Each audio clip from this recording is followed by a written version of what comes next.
Kamusta mga dre? Sa video ito is may re-resolve lang tayo na isa sa mga minor issues ng Giorno, which is ito, kung maririnig nyo. Meron siyang langit-ngit ng aparador. So meron lang tayong aayusin sa loob and madali lang naman to, kaya isasabay na rin natin tong nabili natin sa Lazada. Ito yung panel gauge protector para iwas gas-gas habang bago-bago pa. Tara!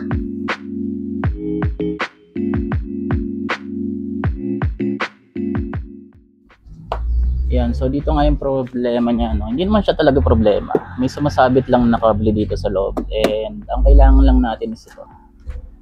Cable tie. Dalawa lang siguro, pwede na yun. So baklasin na natin itong harap. So paano nga babaklasin? Dalawang tornilyo sa taas, dalawang clip sa ilalim. Let's go!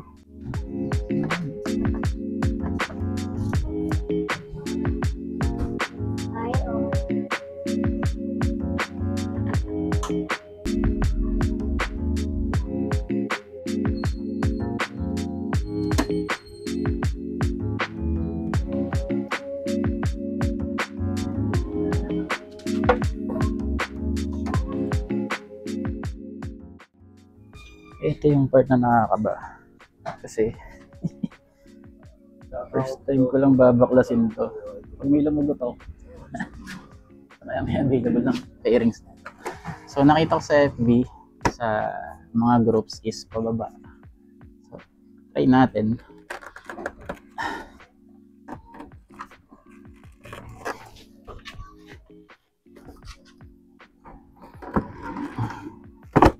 Yun. Wow. Pwede na magpalit ng carbon. So dito yun, inatunog.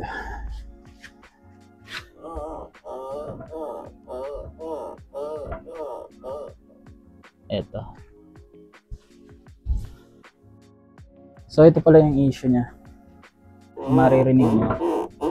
Dapat tayong ginagalaw dyan. Yun yung natunog. So itong rear hose dito, kumakamot siya dun sa bracket. So pag tinula ko, di ba? Wala na. Pag binitawan ko, natunog. So lalagyan lang natin ng cable tie dito yan. Pero hindi naman sobrang higpit para may play pa din.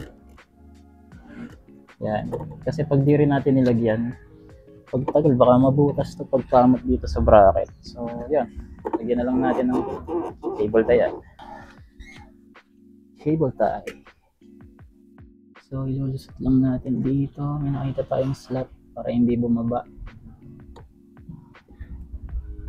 May tendency kasi siyang bumaba kapag niliko-liko mo na. Testing.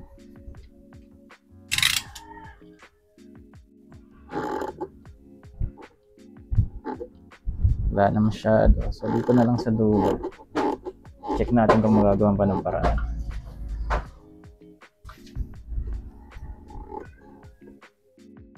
So yung sa throttle na yung natunog. Pagsagad. Tolerable naman siya. Yung dito sa throttle cable. So hindi na natin siya mahihipitan siguro. Kasi makawala na ng play. Ang mahalaga, nawala yung konting liko lang, may natunog na. So yan. Tahimik na oh. Rinig yung gas. Dagdagan pa pala natin ng isa for assurance lang para dalawa.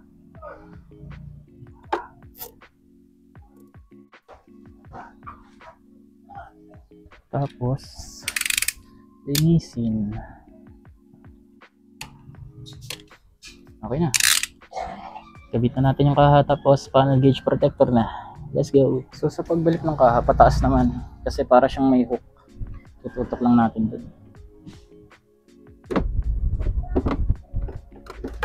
Tapos pataas. Okay. Smooth.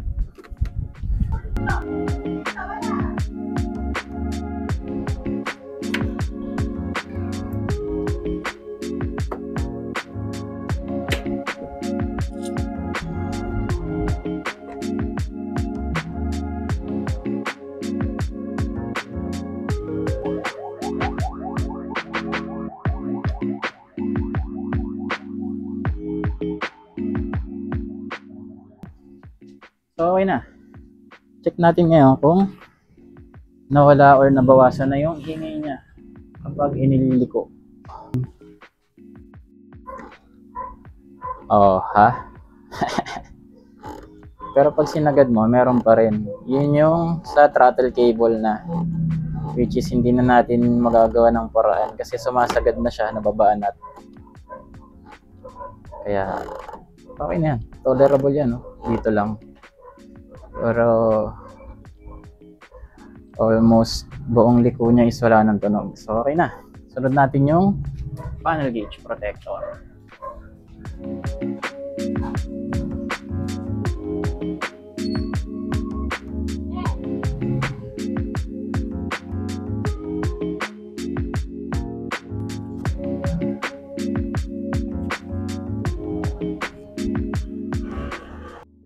So, after madikit ng maayos, tanggalin ng pinaka-film pa.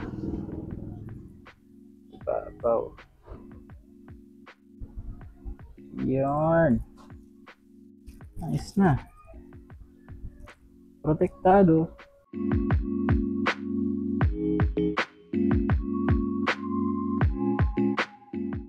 So yun, okay na.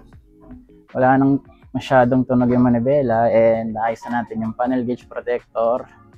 Okay na lahat. So, comment na lang kayo sa baba kung meron pa kayong mga tanong sa unit na to and ano pang pwede natin gawin sa mga susunod na video. So, ito si Drin. Ride wise and safe. And peace.